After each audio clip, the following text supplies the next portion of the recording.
Indonesia adalah sebuah negara dengan penduduk terbanyak ketiga sedunia, dengan jumlah penduduk 27.636 juta jiwa. Dengan berbagai keadaan ekonomi.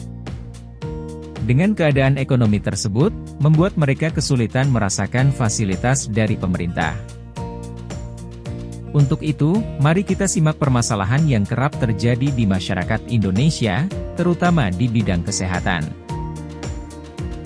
Di Indonesia, ada beberapa undang-undang yang mengatur pelayanan di rumah sakit antara lain. Yang pertama, Undang-Undang Nomor 36, Tahun 2009, tentang Kesehatan. Undang-undang ini menetapkan prinsip-prinsip dasar dalam pemberian pelayanan kesehatan, termasuk pelayanan di rumah sakit.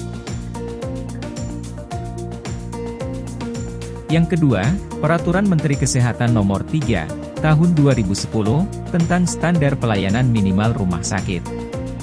Peraturan ini menetapkan standar pelayanan minimal yang harus dipenuhi oleh rumah sakit, dalam memberikan pelayanan kepada pasien. Yang ketiga, Peraturan Menteri Kesehatan Nomor 269, Tahun 2014, tentang Tindakan Medis. Peraturan ini mengatur tentang tindakan medis yang boleh dan tidak boleh dilakukan di rumah sakit, serta memuat tata cara pemberian tindakan medis yang harus dipenuhi oleh dokter dan perawat. Yang keempat, Peraturan Menteri Kesehatan Nomor 71, Tahun 2013, tentang Standar Prosedur Operasional, Pelayanan Kefarmasian di Rumah Sakit. Peraturan ini mengatur tentang standar prosedur operasional pelayanan kefarmasian di rumah sakit, termasuk pemberian obat kepada pasien.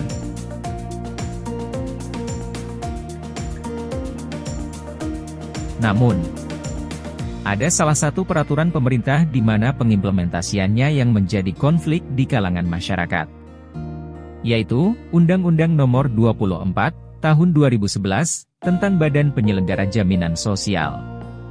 Merupakan undang-undang yang mengatur tentang BPJS, termasuk penyelenggaraan jaminan sosial kepada masyarakat Indonesia.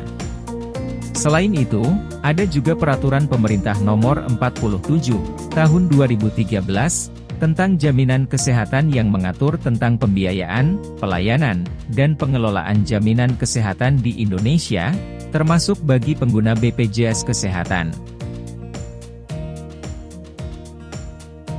Namun, yang dirasakan oleh masyarakat Indonesia adalah antrian yang panjang.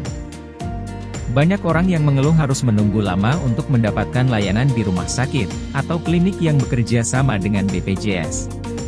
Kemudian, kurangnya fasilitas, beberapa rumah sakit yang bekerja sama dengan BPJS, mungkin tidak memiliki cukup dokter, perawat, atau peralatan medis untuk menangani semua pasien yang datang.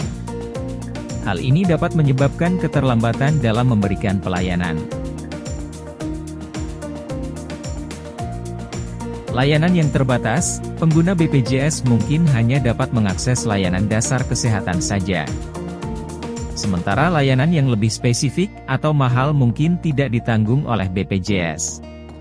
Selanjutnya, diskriminasi terhadap pengguna BPJS. Ada kalanya pengguna BPJS mungkin merasa mendapatkan layanan yang tidak sama dengan pasien lain di fasilitas kesehatan. Misalnya karena stigma terhadap pengguna BPJS. Solusi yang dapat dilakukan oleh pemerintah untuk menangani permasalahan bagi pengguna BPJS adalah: yang pertama, menambah sumber daya. Pemerintah dapat menambah jumlah dokter, perawat, atau peralatan medis di fasilitas kesehatan yang bekerja sama dengan BPJS, sehingga dapat menangani semua pasien yang datang. Kedua, mengoptimalkan sistem antrian. Pemerintah dapat mengoptimalkan sistem antrian di rumah sakit, atau klinik yang bekerja sama dengan BPJS, seperti dengan menggunakan sistem antrian online, atau mengatur jadwal dokter secara lebih efektif. Ketiga, menambah fasilitas kesehatan. Pemerintah dapat menambah fasilitas kesehatan yang bekerja sama dengan BPJS, sehingga dapat mengurangi beban fasilitas kesehatan yang ada, dan mengurangi antrian panjang. Keempat, menyediakan informasi yang lebih terbuka. Pemerintah dapat memberikan informasi yang lebih terbuka bagi pengguna BPJS tentang jadwal dokter, lama waktu antrian, atau fasilitas kesehatan yang tersedia di sekitar lokasi mereka. Dengan menyediakan informasi yang lebih terbuka, pengguna BPJS dapat memilih fasilitas kesehatan yang sesuai dengan kebutuhan dan kemampuan mereka, sehingga dapat mengurangi antrian panjang di fasilitas kesehatan yang bekerja sama dengan BPJS. Kelima, menyediakan mekanisme pelaporan. Pemerintah dapat menyediakan mekanisme pelaporan bagi pengguna BPJS yang merasa mendapatkan layanan yang tidak sama di fasilitas kesehatan yang bekerja sama dengan BPJS, sehingga pemerintah dapat menindaklanjuti masalah tersebut. Keenam, menyebarluaskan informasi tentang hak-hak pengguna BPJS. Pemerintah dapat menyebarluaskan informasi tentang hak-hak pengguna BPJS di fasilitas kesehatan yang bekerja sama dengan BPJS, sehingga pengguna BPJS dapat memahami hak-hak yang mereka miliki dan tidak merasa didiskriminasi. Ketujuh, mendorong perubahan sosial. Pemerintah dapat mendorong perubahan sosial dengan membantu mengurangi stigma terhadap pengguna BPJS, dan meningkatkan kesadaran masyarakat tentang pentingnya memberikan layanan yang sama kepada semua orang.